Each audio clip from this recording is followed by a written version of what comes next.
On a tous déjà entendu que le matériel ne fait pas tout. Mais en ces périodes de fête, je me suis dit pourquoi pas rêver et imaginer ma caméra de rêve. Imagination.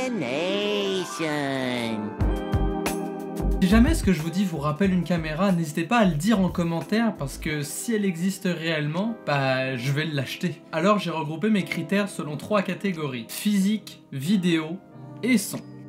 C'est en partant de ces 3 choses primordiales qui font pour moi qu'une caméra est bonne ou non que je suis parti pour m'imaginer ce que pourrait être ma caméra de rêve. Alors attention, cette caméra là est vraiment uniquement ma caméra de rêve à moi parce qu'elle répondrait à tous les besoins que j'aurais pour faire du documentaire d'aventure. Peut-être que vous, votre caméra de rêve a des besoins un peu différents parce que vous faites une autre branche de documentaire ou même autre chose complètement dans le domaine de la vidéo. Donc ces spécifications-là qui me sont importantes ne sont peut-être pas importantes pour vous. Mais si jamais vous avez une spécification qui aurait pu se retrouver dans ma caméra de rêve, bah, n'hésitez pas à le dire en commentaire, je serais très curieux qu'on en échange et qu'on en parle parce que justement c'est à plusieurs cerveaux qu'on peut peut-être créer la caméra ultime.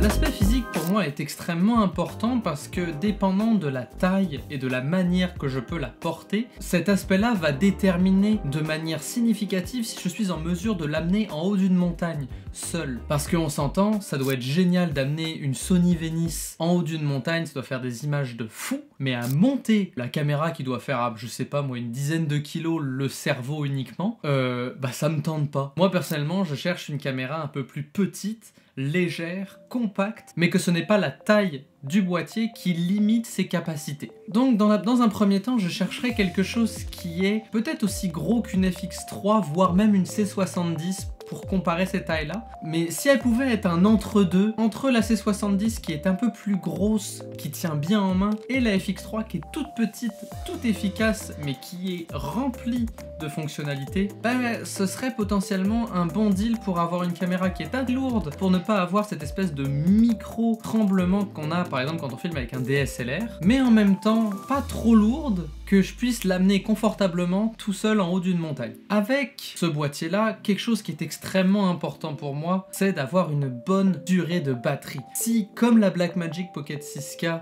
que j'ai là, prend les batteries LPE6 et qu'une batterie égale 30 minutes de caméra allumée et de caméra utilisable, et sachant que dès qu'il fait froid, grosso modo, la caméra devient inutilisable, bah ça marche pas pour moi. Je fais du documentaire où je peux être soit à 40 degrés en plein soleil, soit d'un coup dans un blizzard à moins 40. Il faut que cette caméra-là soit en mesure, de par sa batterie, de dealer avec autant des températures hautes, mais autant avec des températures très basses. Oui, je sais, j'en demande beaucoup, mais laissez-moi rêver. Une chose qui pourrait contrebalancer le fait que j'ai besoin d'une caméra assez légère, c'est d'avoir un capteur stabilisé. Pour le coup, j'ai pu l'expérimenter sur le R3 qu'on voit pas trop à l'arrière. Sur le Canon EOS R3, le capteur est stabilisé numériquement et ça, pour le coup, ça m'aide vraiment. Par exemple, quand j'ai filmé le petit tour de l'Est, il y a des fois où je parlais avec Antonin, j'étais en train de courir à côté de lui pendant que lui courait, on parlait, la caméra ne tremblait pas tant que ça. C'est sûr qu'il y avait une certaine forme de tremblement, je ne suis pas un gimbal humain. J'ai quand même des mains assez stables et en plus avec le fait que j'utilisais la 2405 qui est stabilisée, avec la stabilisation numérique du capteur, bah ça faisait que on avait quand même quelque chose de super utilisable. J'ai pas fait beaucoup hier, tu sais, je suis rentré dans le boss. Ça a pris, je suis resté dehors pendant 5 heures de temps avant de rentrer. Je suis rentré une deuxième fois à l'heure 10, donc... J'aimerais ça avoir une caméra full frame, autant parce que j'ai besoin de ce grand capteur-là qui va permettre de mieux gérer l'ISO aussi. J'y reviendrai à cet aspect-là un peu plus tard, mais aussi qui va me permettre d'avoir vraiment un capteur complet pour lequel la stabilisation va être super importante parce que, encore une fois, quand je fais du documentaire, bah, y a des fois où emmener un trépied c'est moins possible, emmener un gimbal encore moins, donc des fois d'avoir un setup qui fonctionne entre guillemets très bien par lui-même et avec un petit peu d'aide de la magie de la post-prod, ce serait super pratique. Donc d'avoir un capteur plein format, c'est super important pour moi. Un autre point, et pour le coup c'est un peu ma bête noire sur la Blackmagic que j'utilise, c'est le fait que de manière abordable, la seule chose qui est viable c'est des SSD externes. C'est encore quelque chose à amener, que ça dépasse du boîtier, c'est assez dérangeant. C'est un petit détail en plus que j'ai pas envie d'avoir. Donc quelque chose qui serait extrêmement important pour moi, c'est d'avoir la possibilité de mettre des cartes à l'interne, idéalement des cartes SD, parce que c'est super petit, super efficace et qu'on peut tourner énormément de choses avec. Et ça, combiné avec un petit boîtier, ça peut vraiment être super pratique et ça pourrait peut-être être même l'option la plus viable plutôt que d'avoir à rajouter un accessoire en plus. Le dernier point de l'aspect physique, et qui est extrêmement important pour moi, je l'ai jamais eu de manière intégrée mais j'ai pu l'avoir un peu avec le R3, c'est d'avoir un filtre ND intégré. Dernier détail que j'ai oublié pour l'aspect physique, c'est personnellement étant avec Canon depuis que j'ai commencé la photo et la vidéo,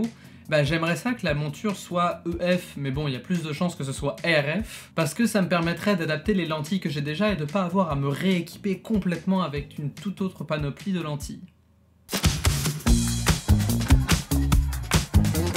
Maintenant, passons à l'aspect vidéo de cette caméra. Quelque chose que j'aimerais, c'est pas forcément une super grosse résolution de 6K, ça, je m'en sers quasiment pas et je ne vois pas tant l'intérêt. La Blackmagic, je m'en suis servi qu'une seule fois en 6K parce que je filmais du ski et j'étais sur l'autre bord d'une montagne et j'avais qu'une 300 mm. Donc ce que j'ai fait, c'est que j'ai tourné en 6K pour être en mesure de cropper après en post-production dans mon image sans perte de qualité. Je vois pas forcément l'intérêt. Je crois que le R3 peut faire plus que de la 4K, mais je me suis jamais vraiment renseigné parce que déjà de la 4K c'est énorme. Ça fait des très gros fichiers et d'avoir à rajouter quelque chose en plus qui va être le double ou le triple de taille de fichier, moi personnellement ça m'intéresse pas, surtout que j'en ai pas l'utilité. Donc moi si jamais elle pouvait faire de la très bonne 4K avec un bon bitrate en Apple ProRes 422, ce serait vraiment super. En ajoutant un petit twist, c'est que je suis tombé amoureux du mode haute vitesse du R3 en ayant la possibilité de tourner des images à 120 frames par seconde.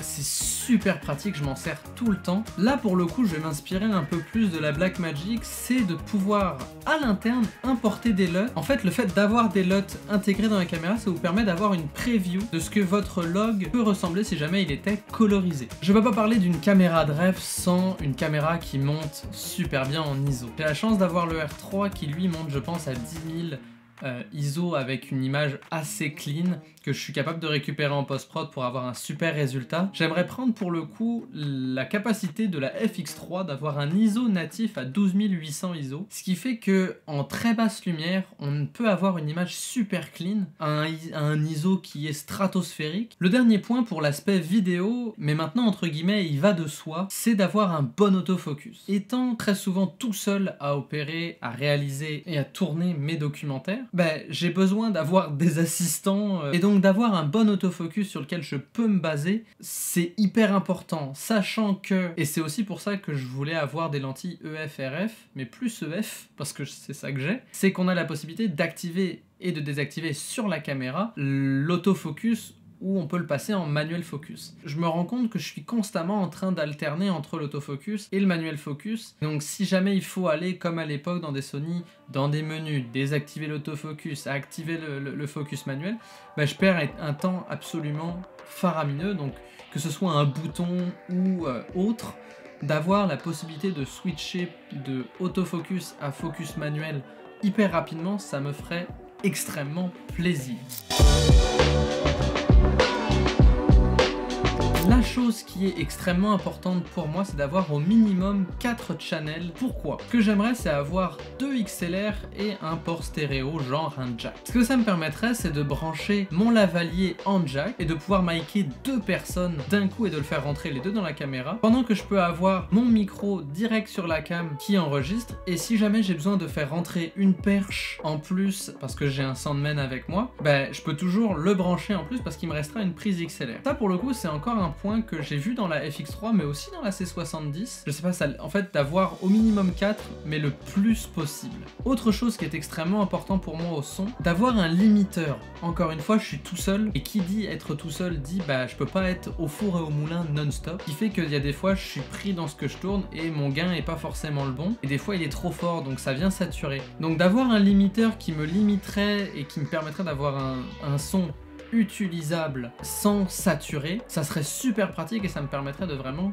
gagner énormément de temps. Je sais pas sous quelle mesure c'est possible, mais je vois de plus en plus d'enregistreurs avec du 32 bits float où j'ai l'impression qu'on peut avoir un signal super bas, on peut le monter, il reste clean, et un signal qui sature et le ramener quand même assez bien. Donc je sais pas si c'est possible, mais on est dans le monde du rêve, donc j'imagine que oui. D'avoir en plus la possibilité que ces 4 tracks là minimum soient en 32 bits float, ce serait extrêmement cool. Mais bon, pour l'instant, tout ça ne relève que du rêve. Je suis pour l'instant très choyé avec ma Blackmagic et mon R3, donc je vais rester avec ça pour l'instant. Si jamais vous avez d'autres spécifications que vous aimeriez voir dans ce setup là un peu de rêve, n'hésitez pas à le mettre en commentaire, ça va me faire plaisir de les lire. Et si jamais cette vidéo vous a plu, n'hésitez pas à vous abonner, à liker et à partager. Moi je vous dis, faites de bonnes photos, faites de bonnes vidéos, à la prochaine, ciao tout le monde.